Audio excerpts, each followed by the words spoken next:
Сәлеметсіздер ме, құрметті студенттер? Сіздермен бүгін студент подкаст, және де студияда бүгін біз, Аренова Ғалия, және де Әділет Амангелді.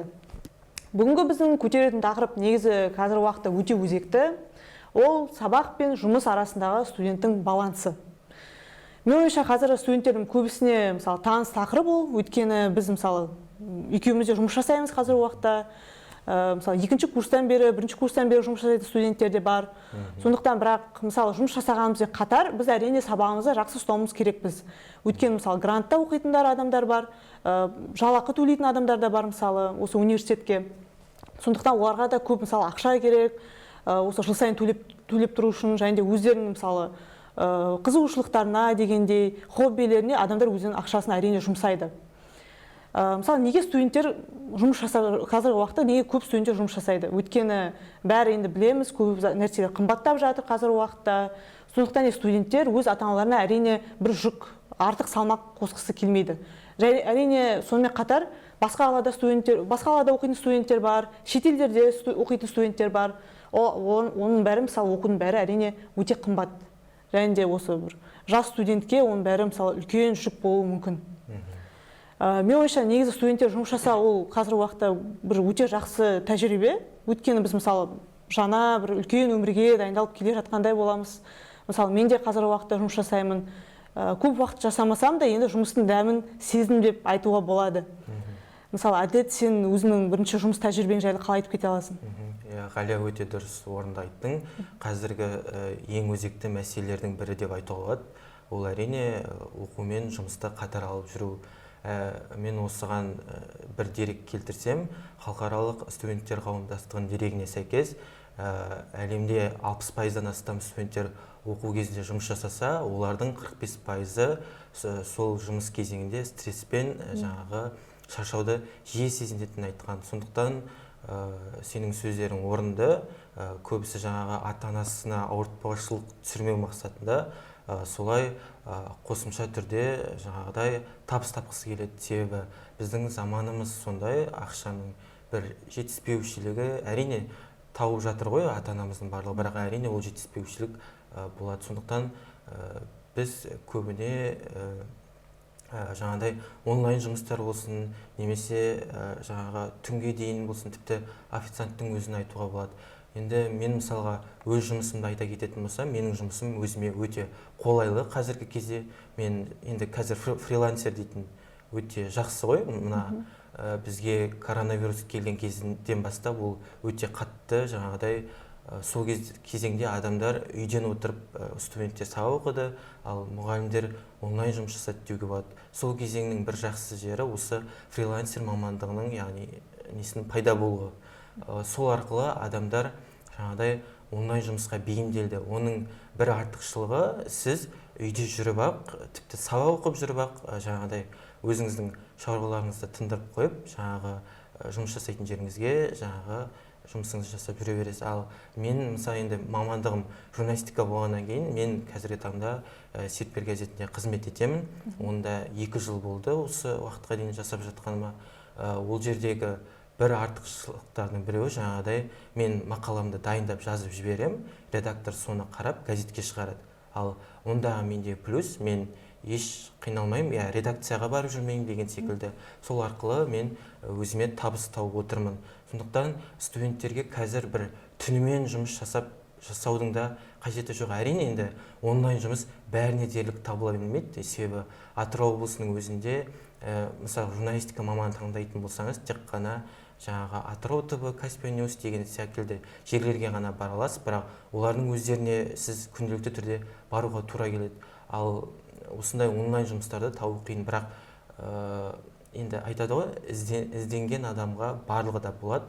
Тіпті сіз республика бойынша да сол жұмыстарды таба аласыз. Сондықтан басты несінің бірі осы жаңағы сіздің уақытыңызды үнемдеуге осы не көмек болады. Сондықтан барынша ең алдымен өзіңізге көңіл бөлуіңіз керек. Яғни жұмыс деп жүре бермей, барынша өзіңізге көбірек көңіл бөлуіңіз керек.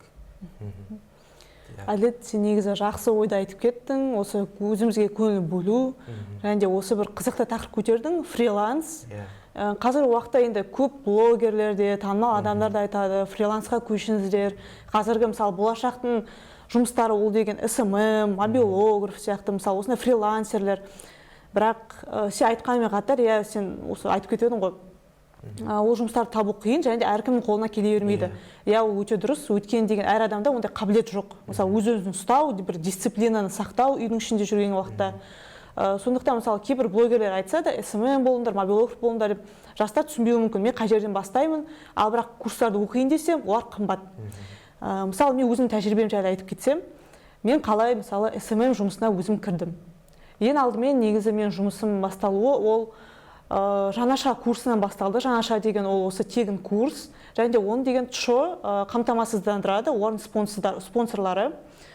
Және мен осы жаңаша өткен уақытта әрине олар кастинг сияқты өткізеді, өйткені ол жаққа жыл сайын 300-400 адамдай осы өзінің заявкасын тастайды. Өтінішін тастайды. Және де мен тастаған уақытта мен негізі ешқандай үмітім болған жоқ. Ойладым, осы бір тастап көрейін, қайдан білейін, мысалы бір сәттілік болып қалар деп. Бірақ осы мен алғаннан кейін өте қатты мәз болып қалдым, өйткені SMM маманы ол кезде бір жаңа болып жатты 2024-те. Және де осыны оқып жатқан кезде маған өте оңай болды, мұғалімдердің де қасында жақсы болды. Сондықтан маған SMM-ді үйрену де бір жеңіл болды. Содан кейін мен жұмыс тапқан болатынмын сол салада. Бірақ кейбір студенттер ойласа да, мысалы, қазір курстардың бәрі қымбат, көп ақша сұрайды деп. Бірақ негізі осындай бір тегін курстарды өте жақсы табуға болады. Мысалы, жас орта деген Instagram парақша бар. Сол жақта сіз қарай аласыз, жастар үшін қандай мысалы жобалар өткізіліп жатыр, тегін курстар болып жатыр. Соның бәріне мысалы өзіңіз жаза аласыз. Сондықтан мен ойымша осы бір фриланс, SMM негізі үйрене алмаймын десең де, бір әрбір адам қолына келе алады негізі. Тек қалауы болса. Мысалы, мен қалауым болды, сол арай жұмысқа кірдім. Жалпы өзім жайлы айтып кетсем, мысалы, SMM болған уақытта мен де осы бір кішкентай балалармен көп жұмыс жасаған болатын, осы жұмыс бабымен. Және де осындай мен SMM-де негізі жасаған уақытта менің жұмыс берушім өте жақсы болды, мен бастығым. Ол менің графигіммен бәрімен келісті. Мысалы, мен кешкі уақытта келсем де ол келіседі. Және де ол менен көп уақыт алған жоқ, 2-3 сағатта видео түсірем, және оны монтаждап кетемін. Бұл негізі өте жақсы кезеңдер болды, бір жұмыста жеңіл жүрді, өйткені мен ол жұмысты жақсы көрдім. Сонымен ойынша ең басты біздің жұмысымызда әрине ол жұмысымызды жақсы көруіміз керекпіз, оны сүюіміз керекпіз, бізге жақын болу керек. Өйткені мысалы біз жұмысымызды жақсы көрмесек, әрине біз ол жаққа мысалы күн сайын барғымыз келмейді, және де жұмыс сапасымыз да мысалы азаяды.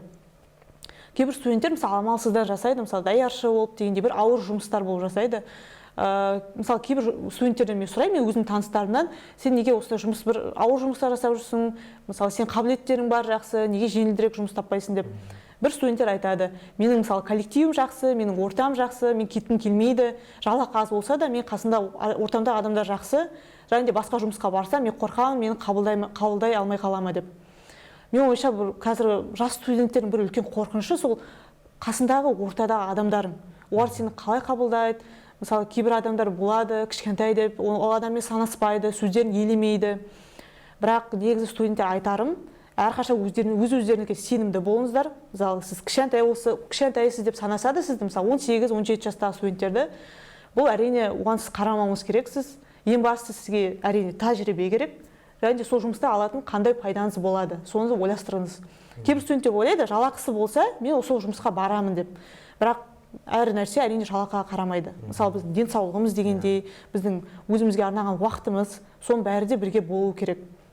Мысалы, кейбір студенттер жалақы аз болса да өзін ойлап, қалай туады, өзіне уақыт тапқысы келеді, сондықтан аз жалақыға да келісе береді. Мысалы, мен SMM болған кезде жалақым көп емес болса да, мысалы 100 мыңдап, 150 мыңдап, бірақ мен өз жұмысымды сүйдім, және де осыған қарамастан сол жақта жасап жүрдім.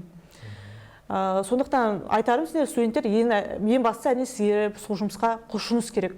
Тек жалақыны ойламай, мысалы мен осы ай сайын тек жалақы үшін жасап жүрмін деп айтатын студенттер өте көп. Бірақ әрине ең бастысы өзіңізді ойлаңыз. Мысалы сіз жалақы деп қуып жүрген уақытта сіз байқамай қаласыз, қалай түнде келіп жүресіз, таңға қарай келіп жүресіз жұмыстан. Сондай уақыттарда әрине өзіңізді бақылауыңыз қажет. Өте дұрыс айттың, Ғалия. Мен де осы жерде қосып кетейін. Жаңағы бізде енді айтып жатыр ғой, ең бастысы ол уақыттың жетіспеушілігі. Қазіргі таңда сіз бастысы сіз уақытты дұрыс қоя білуіңіз. Ол үшін енді қазір түрлі нелер бар, мысалға күнделік жазу, яғни күніңіздің 3 басты міндетін жазып қою деген секілді. Мысалға бізде сабақ мысалға 8:30-да, ал біз өзіміз мысалға түсте немесе кешке түнгі жұмыстарды жасайтын болса, ол әрине біз үшін үлкен бір шаршауды, яғни энергияның жетіспеушілігіне әкеледі.